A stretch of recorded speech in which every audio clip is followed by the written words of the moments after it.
그래도 경기도의회에서 안전센터를 만들어가지고 제대로 안전을 위한 연구도 하고 하라고 만들어줬는데 연구센터에 대한 직원 채용 문제는 우리 과장님한테 말씀을 들었으니까 어디에도 소방이 같이 전문가들이 가서 할 수 있는 상황이 될 수 있게 해주면 고맙겠다는 말씀을 드리고, 대개조 대개발에는 북부의 어려운 시군을 돕고 균형 발전을 하기 위해서 만들어진 건데, 자, 일반 조정교부금이 내년도에 한 80몇 억을 줄여버렸습니다. 내 부서에 대한 것만 생각할 것이 아니라 북부 개조에 대한 그 예산도 기본적으로 이거 북부 대개조가 아니라 북부 다 망가뜨리겠다는 얘기 아니겠냐. 이 예산서 하나만 봤을 때 이제 예산 지금부터 심의하는데 우리 특별자치도 추진단의 예산만 생각하지 말고 이런 부분에 대해서 과연 어떻게 배려가 되고 있는지도 깊이 있게 좀 봐서 적극적으로 해 주십사 하는 게 제 말씀입니다.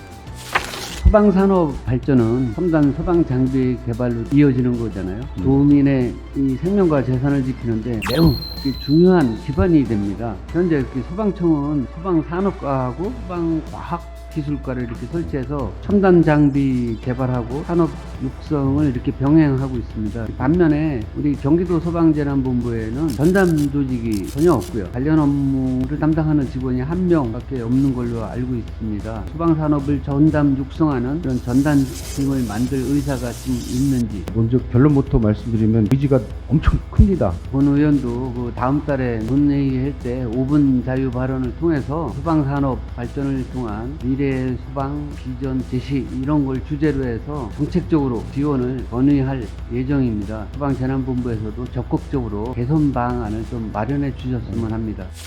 부천 제일시장에서 차량사고로 많은 피해자가 발생했습니다. 희생되신 분들에게 명복을 빌며 고통받으시는 모든 분들이 아픔에 위로의 마음을 드립니다. 피해자 유가족 지원에 끝까지 책임을 다해 주시기 바랍니다. 도의원인데도 제가 재난구호기금 지원 가능 범위를 보았을 때 어떤 지원을 받을 수 있는지 한눈에 들어오지가 않습니다. 갑작스러운 재난으로 황망한 피해자분들에도 잘 이해하고 지원받을 수 있게 지원액, 신청 방법, 그리고 선지원 가능 여부, 그리고 지원 소요 기간 등 피해자 입장에서 보기 편하도록 자료를 만들어서 저에게 제출해 주시고 피해자분들에게도 안내해 주셨으면 감사하겠습니다. 그 근간에 같이 상인들이 같이 봤던 분들이고 주변에 있던 주민들이고 그런 걸 현실적으로 보고 이러면서 스트레스를 많이 받으시는 것 같습니다. 갑작스러운 재난 상황 속에서 주민들의 걱정을 덜 수 있게 신속하게 경기도에서 노지사님과 오셔서 감사하다고 생각합니다. 하지만 그 회복을 위한 그 과정에 국한되지 않는 적극적인 더 노력해서 앞으로 먼저 선제적으로 해주시면 감사하겠습니다. 본 의원이 그 현장에서 눈에 띈 게 보였어요. 소방대원들의 화재 현장에 착용하는 신소재 소방복이었었어요. 소재가 정말 예사롭지 않구나. 이런 부분은 행정사무감사에 와서 본부장님한테 건의를 드려서 소방대원들한테 정말 파마 싸워서 이길 수 있는 그런 신소재 소방복을 착용할 수 있도록 이렇게 해달라고 제가 말씀을 지금 드리는 거예요. 지난 23년 의료시험연구소에서 소방대원들을 2,300명을 위주로 조사를 한 데이터가 나왔어요. 10명 중 8명이 현재 방화복은 무겁고 활동성이 떨어진다 그렇게 답을 했어요. 우리 소방대원들의 방화복을 정말 수요를 조사해서 아마 2026년도에는 예산을 좀 담아서 현재적 활동하는 그 대원들한테 이걸 의복을 좀 사서 구입을 해서 있었으면 하는 바람을 갖고 있는데 거기에 동의하십니까? 동의합니다. 예, 이상 질의 마치겠습니다.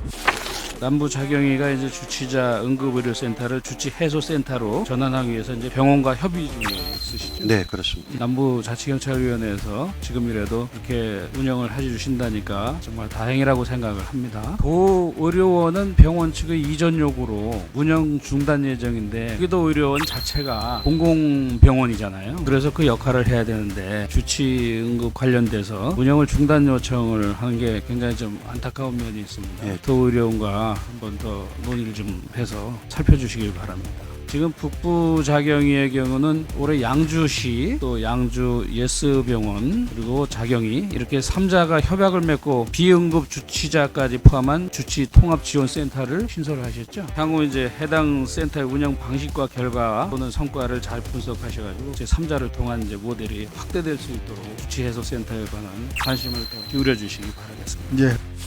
우리 이거 행정감사 자료예요. 단서별 처분 현황에서 보면 행정상 198로 돼 있죠. 주의 65, 시정 122, 권고 4 더하면 198이 나오나요? 왜 소개가 안 맞죠? 여기 행정사무감사 자료, 요구 자료 1에 보게 돼 있는 숫자는 218건인데 국제 화재 정보 시스템 여기서 보게 되면은 221건이에요. 왜 자료가 안 맞죠? 저희가 6개 소방서를 했는데도 그 중에 2개가 지금 자료가 안 맞아요. 아니 지금 이게 있을 수 있는 상황입니까? 국가 전산망하고 경기도 소방재난본부하고 자료도 안 맞고 또 소방재난본부하고 각 소방서 업무 현황, 업무 보고 자료하고도 안 맞고 본연이 이걸 보면서 그 생각이 들더라고요. 내가 도대체 어느 자료를 갖다가 맞는 자료라고 생각을 하고 행감을 해야 되는가? 어떻게 3개가 하나가 안 맞습니까? 일도 물론 경무에 시달리는 거 아시지만 행정도 좀 차분하게 하시면 좋겠어요. 이상입니다. 아리세 일주기 이제 보고서 관련돼서 좀 질문 좀 할게요. 작년도 화성 입에 담기도 어려운 인명사고가 많이 발생했어요. 그래서 지금 책자를 발간한 취지를 제가 궁금한데 그와 같은 사고를 다시 발생되지 않도록 한다는 취지는 맞잖아요. 이거를 일주기 자체 해석 평가를 담은 책은 좀 제가 시기적으로 좀 급하지 않은가 하는 제가 의구심을 갖는 거예요. 제가 이 책을 읽으면서 한 가지 느낀 게 있었어요. 맨 마지막 부서에 가보면 도나 군이 협력 체계가 없었다는 게 확 들어오더라고요. 그때 군에서 니튼 전지 사정보만 일기 놓았으면 군에서만 그 원인 파악했으면 이 사고를 미연에 박지 않는 내용이 거기 있더라고요. 혼납하면서 자체자가고 자체 점검을 해줬으면 미연에 방지할 수 있었잖아요. 회사에 받은 돈만 탓하지 말고요. 책을 발간하기까지 여러분들 다 현재 위원이든 좀 고생을 많이 하신 것 같은데 이게 객관적인 3자 입장 발표는 보통 홍보물이나 정치적 상징적으로 보일 수 있기 때문에 이런 내용을 좀 미리 좀 알았으면 좋지 않을까 하는 말을 질문 드리는 겁니다. 이 공동주택 세대점검 제도는 주민 스스로 화재 안전의식을 높이고 기초 소방시설의 작동 상태를 직접 하기 위한 제도입니다. 그러나 제도 그 시행을 앞둔 현재 경기도는 과태료 부과 준비와 행정지원 체계가 미흡하다는 지적이 잇따르고 있습니다. 소방시설 설치 및 관리에 관한 법률 22조에 따라서 이게 이제 2025년 12월 1일부터 공동주택 세대 자율점검 미이행 시 과태료가 부과합니다. 맞죠? 지금 과태료는 얼마 현재 300만 원 있습니다. 부적정 판결을 받으면 과태료를 내보내야 되는데 이게 지금 세대별 점검이 쉽습니까? 굉장히 어렵습니다. 이게 전문가들 하는 이 표시예요. 점검표가 일반적으로 공동주택이 뭐 연면적 이상이면 뭐 다세대 주택이나 다가구 주택이 만약에 하게 되면 이건 누가 제출합니까? 본인이 해야 되는데 거기에는 일반 취약계층들이 많이 살고 있어요. 그러니까 결국 과태료 대상은 그분들이 될 수밖에 없습니다. 이런 법이 어디 있습니까? 이거를. 경기도는 인구 산업 밀집도가 가장 높은 지역이며 재난 발생 위험이 높아 현장 지휘 역량 강화 훈련이 필수적입니다. 그러나 현재 운영 중인 군포 소재의 경기도 지휘 역량 센터는 장비의 노후화, 시설 협소 및 수용 한계, 그리고 북부 소방관 접근성 문제 등으로 인해 재난 현장 지휘 훈련 기능이 제대로 작동되지 못하고 있습니다. 2018년 구축 이후 7년간 하드웨어 교체가 좀 전무한 상황이고요. 구동 오류, 버벅임이 항시 발생하고 있습니다. 특히 제작 프로그램을 업그레이드 박는 방식임에도 불구하고 경기도는 장비 사양이 낮아 프로그램을 정상적으로 활용하지 못하는 상황에 있습니다. 일단 시설 협소 및 수용 한계가 있습니다. 지금 전국 최대 소방의 수요를 갖고 있으면서도 최소 규모입니다. 소방 훈련에 투입되는 예산은 비용이 아니라 도민의 생명을 지키는 투자이다. 이는 우리 모두가 잘 아는 사실일 겁니다. 하드웨어 노후에 따른 장비 교체 필요성이 절실하다고 생각하는데 이에 대한 향후 계획이 있으십니까? 최근 10년간 LH로부터 부지 매입 관련해서 자료인데요. 이걸 보면 이자일수 연 5%로 그렇게 산정해서 상당히 금액들이 많습니다. 지금 우리 살주로 가는 대응당 부지에는 약 95억 정도가 이자가 발생이 돼 있었던 부분이고 지금 용인 서부 소방사고 건설 같은 경우에는 한 78억 정도 그렇게 돼 있습니다. 경기도가 지금 전체적으로 세수가 좋지 않다 보니까 상당한 재정이 악화된 것도 알고 계시죠? 예, 알고 있습니다. 29억이란 예산이면 유아나 노약자, 장애인 쪽에 지금 예산이 상당히 축소가 됐습니다. 그거 알고 계신가요? 예, 알고 있습니다. 국민의 세금은 아주 소중한데 쓰여져야 된다고 생각을 합니다. 이건 지금 우리 소방서는 공공재지 않습니까? LH도 공공기관이고 이런 부분들은 의회와 그리고 우리 지금 자산관리과에서 이런 부분들을 컨트롤 타워 역할을 하고 있지 않습니까? 반드시 공유재산 심의 시대부터 철저한 그 자료라든가 이런 부분들을 더 제출을 해주셔야 돼요. 반드시 유념해 주실 것을 당부드리겠습니다.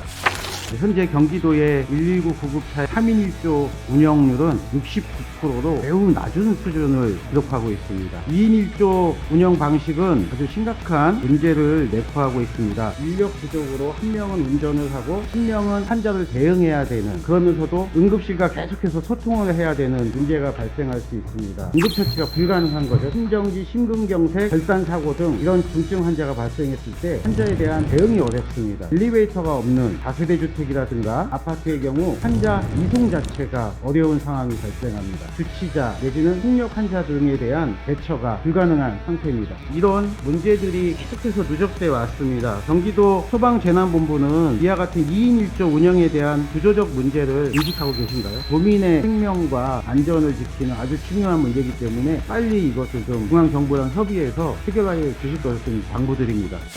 경기도 지방세 체납자 명품 가방, 귀금속, 시계, 전자제품 등 고가의 그 물건을 압류해서 공개 매각을 하고 계시잖아요. 요즘 이제 언론에도 많이 나왔는데, 이제 경기도가 공매하는 압류 동산 중에는 가품도 있어요. 단순 가품인 가방, 시계는 제외하고 금이 함량이 되어 있어서 가치를 산정할 수 있는 귀금속류만 포함하고 있다. 그리고 가품일 경우 가품이라고 명시를 하고 있다고 이렇게 알고 있거든요. 네, 맞습니다. 공매의 특수성을 고려하지만 공공기관이 상표권을 침해하는 가품을 유통하는 통로로 역할을 하는 것이 적절한지 고민해 볼 필요가 있다고 생각이 됩니다. 우리가 이제 이렇게 공매를 하는 이유가 정의 실현이라는 본래의 취지가 있는데 그 수단과 방법의 오류로 인해서 퇴색되지 않도록 향후 공매에서의 가품 출품을 다시 좀 검토해 봐야 되지 않을까, 이거 좀 말씀드리고 싶거든요.